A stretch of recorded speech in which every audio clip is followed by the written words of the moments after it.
Hi guys, welcome to my channel resolving NEET. I am Shivangini. आज हम बात करेंगे रेडियो एक्टिविटी के सेकंड पार्ट के बारे में। मेरे फर्स्ट पार्ट में हमने बात की थी रेडियो एक्टिव डिके के बारे में। अब हम बात करेंगे law of radio active decay, यानी जो हमने बात की थी कि रेडियो एक्टिव डिके होता है, कोई भी न्यूक्लियस अपने अंदर से चीजें एमिट करता है, यानी अल्फा बीटा या गामा एमिट करता है, तो उसका लॉ क्या है, वो भी एक नियम होता है उसको भी डिके करने का कि वो किस रेट पे करेगा, किस हिसाब से होगा। तो उसको अब आज पढ़ेंगे कि उसकी जो केमिस्ट्री है वो क्या है। तो मान लो पहले कोई एलिमेंट या न्यूक्लियस था, इसमें जो नंबर ऑफ न्यूक्लियॉन्स थे वो थे एन, यानी नंबर ऑफ पार्टिकल्स बोल सकते हैं हम, वो थे एन नॉट। जब t बराबर 0 पे, जब टाइम था 0, तो नंबर ऑफ पार्टिकल थे एन नॉट। अब जब टाइम t हुआ, t बराबर t पे, न्यूक्लियस छोटा हो गया और नंबर ऑफ पार्टिकल कितने रह गए, n। तो अब इसमें से कुछ निकले, यानी डिके हुआ, तभी तो ये n बना। तो ये तो अंडरस्टूड बात है कि जो ये n है वो n नॉट से छोटा रहेगा हमेशा। मान लो पहले यहाँ पे नंबर ऑफ पार्टिकल 10 थे, अब उसने डिके करते करते यहाँ पे 4 बचे, पहले 10 थे यहाँ पे, अब बचे 4, तो 6 कम ही तो हुए हैं, तो ये n की वैल्यू हमेशा n नॉट से कम रहेगी। अब जो रेट ऑफ डिके है, यानी कितना डिके होगा, कितना एमिशन होगा, तो वो किसकी प्रोपोर्शनल होगी, n की, यानी n यहाँ पे है नंबर ऑफ पार्टिकल।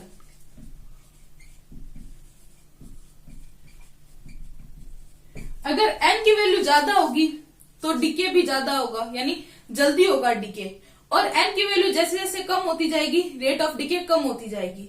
वैसे अगर हम मान लो कि आपके पास अगर 1 लाख रुपए है, तो आप क्या करोगे, सबसे पहले शॉपिंग करेंगे, तो महंगी महंगी चीजें खरीदेंगे, कि ज्यादा पैसे है तो ज्यादा महंगी चीजें खरीदेंगे, जल्दी पैसे उड़ाएंगे। अब ऐसे पैसे उड़ाते उड़ाते 100 रुपए बचे, तो हम क्या करेंगे, सोच समझ के पैसे खर्च करेंगे कि अभी 100 रुपए में थोड़ी थोड़ी खर्चा करेंगे। तो वैसे ही जब ज्यादा नंबर ऑफ पार्टिकल होंगे तो जल्दी डिके होगा, जैसे जैसे नंबर ऑफ पार्टिकल कम होते जाएंगे डिके भी कम होता जाएगा। तो रेट ऑफ डिके को हम क्या लिख सकते हैं, dn अपॉन dt। अब ये डायरेक्टली प्रोपोर्शनल किसके हैं, n के, तो जब प्रोपोर्शनल का साइन हटाएंगे तो कांस्टेंट आएगा, तो अल्फा यहाँ पे, सॉरी लैम्डा यहाँ पे कांस्टेंट आया है।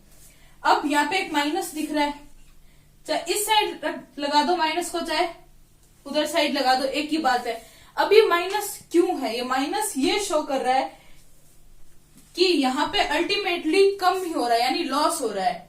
जो चेंज आ रहा है dn जो आ रहा है वो नेगेटिव आएगा हमेशा, क्योंकि हम चेंज क्या लिखते हैं, dn बराबर क्या होगा, फाइनल माइनस इनिशियल। तो n माइनस एन नॉट, यानी n तो हमेशा बड़ा है, तो ये dn की वैल्यू जो है वो हमेशा नेगेटिव आएगी, इसीलिए यहाँ पे माइनस साइन है। तो हम क्या करेंगे, n वाले को, सारे पोर्शन को एक साइड रख लेंगे, बाकी सारे को उधर ले जाएंगे। तो हमने dn upon n equals to minus lambda dt। अब दोनों तरफ d के फंक्शन है तो हमने इंटीग्रेशन कर दिया। अब इंटीग्रेशन में लिमिट क्या रखते हैं हम, नंबर ऑफ पार्टिकल की लिमिट, यानी स्टार्ट कहां से हो रहा था, n नॉट से शुरू हो रहा था, और फाइनल हमने खत्म कहां पे माना है, n पे माना है, तो लिमिट रख देंगे n नॉट से n तक। अब टाइम की लिमिट, जब number of particle n not थे तब टाइम कितना था, 0, तो टाइम आ गया 0। जब नंबर ऑफ पार्टिकल n हुए तब टाइम कितना था, t, तो 0 से लेके t तक टाइम की लिमिट हो गई। अब ये जो है dn upon n, dx upon x का जो इंटीग्रेशन होता है वो होता है log x। तो हम log n यानी नेचुरल लॉग लेंगे, log n के बेस में n आ जाएगा। अब लिमिट पुट कर देंगे, वैसे ही माइनस लैम्डा t की।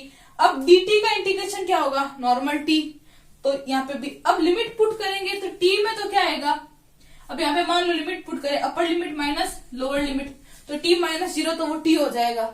लेकिन अब n के केस में क्या हो रहा है कि अगर हम लिमिट पुट करें तो क्या होगा, log n, अपर वैल्यू क्या है, capital N, minus log lower limit है n नॉट, ये पुट करेंगे log n minus log n not. अब इनमें क्या होता है, अगर log a minus log b है तो उसको हम लिख सकते हैं log a अपॉन b। तो हमने सीधा ऐसे लिख दिया n अपॉन n नॉट। फिर अब ये इक्वेशन जो है, ये हम जब हाफ लाइफ निकालेंगे तब ये काम आएगी। फिर यहां से हम क्या करेंगे, इन दोनों इधर जो लॉग है इसको हटाने की कोशिश करेंगे, क्योंकि ये लॉग सॉल्व करना हमारे लिए मुश्किल होता है, तो हम इसको एक्सपोनेंशियल की फॉर्म में लिख देंगे।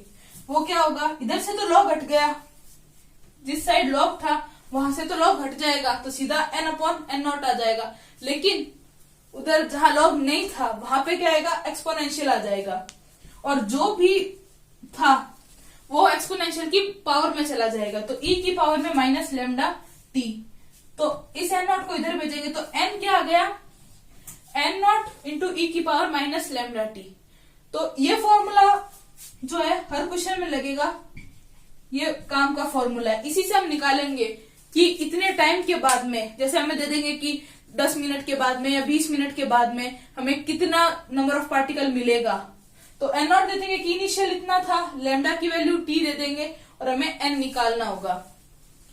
अब बात करते हैं हाफ लाइफ की।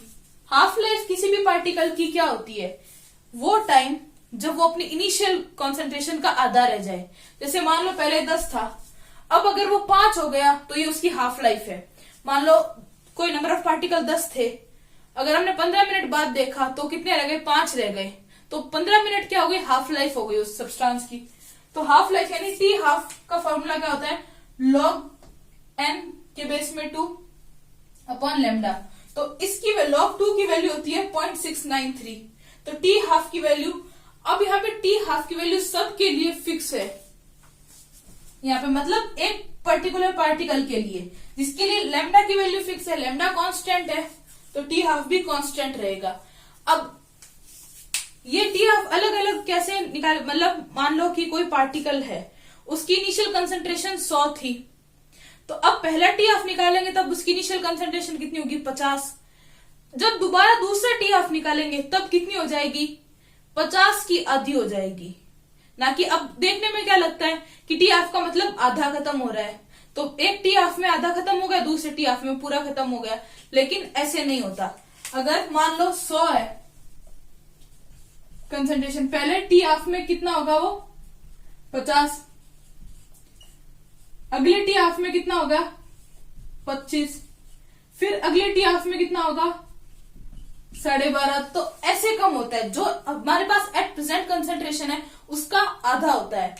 तो अगर हमें कोई भी किसी भी सब्सटेंस का पूछ ले कि मान लो 10 टी हाफ के बाद में इसकी कितनी कंसंट्रेशन रह जाएगी, इनिशियल कंडीशन हमें दे देगा, इनिशियल कंसंट्रेशन, और टाइम दे देगा कि इतने टी हाफ गए हैं, अब उसकी कंसंट्रेशन बताओ।